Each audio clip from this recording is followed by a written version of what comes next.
but never finished. The layout of the house is such that on our right, there's a space for the entrance to our back garden, and next to that is the abandoned house's entrance to its back garden. There's no fence separating the two, as the owner removed it to install a new one, but never completed the job, leaving both back gardens with open access. Behind the abandoned house is another property separated by a fence. From what we could see, several young men lived there. Occasionally, when we returned home, we'd see them cutting through the neighbor's back garden to reach the front of the street. We didn't think much of it at first. Maybe they knew the owner and had permission. Fast forward to our first night in the new house. We were sitting in the back garden, enjoying the space, and looked up at the houses behind us, just out of curiosity. That's when we noticed a man staring blankly at us from a window. He wasn't hiding it. He made it very obvious. There was no expression on his face, and the room was dark, which made the whole thing even more unsettling. We assumed he was just curious about his new neighbors, but after half an hour of that blank stare, we decided to go inside. The next few days were normal. I went to work, and my fiancé continued unpacking. One night, we decided to sit in the garden again. It was dark, but we enjoyed looking at the stars and having deep conversations. A makeshift wooden board fence being moved. 3 men appeared, standing there. "Are you okay?" I asked. They wouldn't leave unless I said. The youngest looking 9 was holding a big bag. No idea what was inside. He offered us some up tablets, which we declined about it because the situation felt so awkward. He smiled and said okay. What struck me was how they just let themselves into our garden without saying, like as if they had every right to be there. Back inside, thinking it was a one-off, getting worse from there. They began helping themselves into it and acting in ways to intimidate us. They would house by lifting up the fence that gardens and walking through. To mention, my girl is 20 years old, so of course the idea that they might be trying to intimidate young women was the first thing. One day, while I was cleaning the front room, 2 police officers came around the side of our house and entered the abandoned garden. They lifted up the fence and looked around for a few minutes before leaving without saying anything. I thought it was strange, but continued with my day, assuming maybe the people next door were trouble. A few days later, the police knocked on our door. They explained that the house behind us was now vacant. The men had been kicked out for antisocial behavior, apparently not just towards us, but with other neighbors too. Honestly, we were relieved. Even though they hadn't physically done anything yet, it meant they wouldn't get the chance to escalate things. We continued settling into the house, but one day, while I was in the bath, I heard a loud bang outside. I quickly got dressed and ran to find my girlfriend. I found her recording something from our spare bedroom window, which faces the garden of the now empty house. I asked what was going on, but she shushed me. After a moment, she explained. A man we had never seen before pointed up at our bedroom window, and when she noticed him, he sprinted full speed toward our house. He tried our door handle on the way past, then ran back into the garden, threw the broken fence up, and started banging on all the windows of the empty house. We called the police immediately. They came, watched the video, took a statement, and left. We were shaken. Why would they try our door into that house?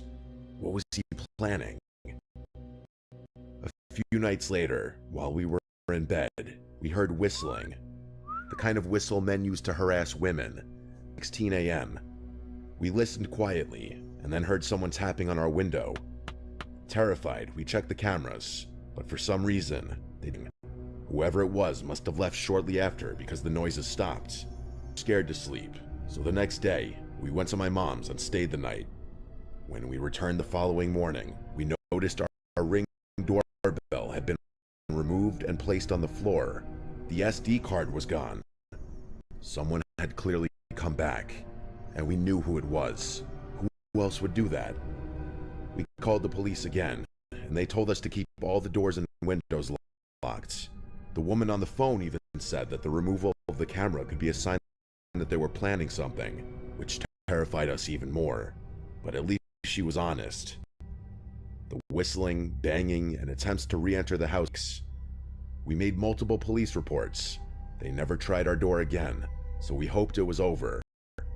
But 3 weeks later, while in bed watching funny clips from our camera, we checked the live feed and we saw a man outside wearing a black mask with his hood up, standing with his arms spread wide, like he was imitating us.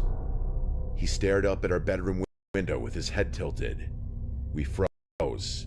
At the time, we had moved the camera inside the house, so it didn't record. We were so shaken we didn't even think to screen record. He then spoke, but we couldn't. Then he turned around, walked to the opposite side of the street, stood there, staring at our house for about 30 minutes. We called the police again. They said it wasn't illegal to stare at someone's property and dismissed the whole thing, even when we told them what he did on our lawn. They made us feel like we were overreacting. We couldn't sleep for days. Any noise outside terrified us, even normal ones. Then, one night at 2 a.m., we got a notification. I woke my girlfriend and said, "Someone's outside, I know it. Please check the camera." She did, and there they were. 2 masked men coming from the side of our house, shining flashlights into our windows. One of them, the same harassing us, was holding what looked like a crowbar. Why us? What was the point of this? For days on end, he would stand across the street, pointing, waving, or shouting things up at our window. Every time we looked, he would stare blankly at us. It was clearly meant to scare us, and it worked. We kept contacting the police, but they've done very little. The harassment continues. We've got cameras now, and we record everything, but we feel powerless. Just earlier today, he stood outside again, staring up at us. We got it on video, and we're absolutely terrified, but we'll update if anything else happens. By saying I'm not crazy. I know how this is going to sound. Paranoid, unhinged, delusional, but I swear, everything I'm about to tell you actually happened. It started with a face, or more accurately, faces that all looked just slightly off. 3 months ago, I ended a relationship with my ex, Caleb. We'd been together almost 2 years, and the breakup was long overdue. Caleb wasn't violent or anything. He never hit me, but he was controlling and possessive in that low-key and calculating kind of way. Perhaps the worst kind of way. He'd do things like track when I'm on my phone and quiz me on things I'd done that day to see if I'd give the same answer twice. After I left him, I changed my number, disabled my social media, and even moved apartments. I thought I was in the clear. Then came the barista. It was a Tuesday morning. I stopped by this little hole-in-the-wall coffee shop near my new place. I'd only been there once or twice. As I stepped up to the counter, the barista, a girl about my age, smiled at me, but something about her expression made me pause. She tilted her head and said, "Good morning, sunshine." I froze because that was Caleb's nickname for me. It was not a common one. He used to say it sarcastically whenever I was upset. Like, "What's wrong, sunshine?" He enjoyed pushing buttons. I brushed it off. Maybe it was a coincidence. But then it happened again. A few days later, I took a ride share to work. A different driver than usual. Older guy, maybe in his 50s. He kept glancing in the rearview mirror like he was trying to recognize me. And then he asked me if I ever figured out what I was running from. He said it as casual as could be. I simply responded, "What?" And he just chuckled and shook his head like I was in on some joke. Caleb said that to me once.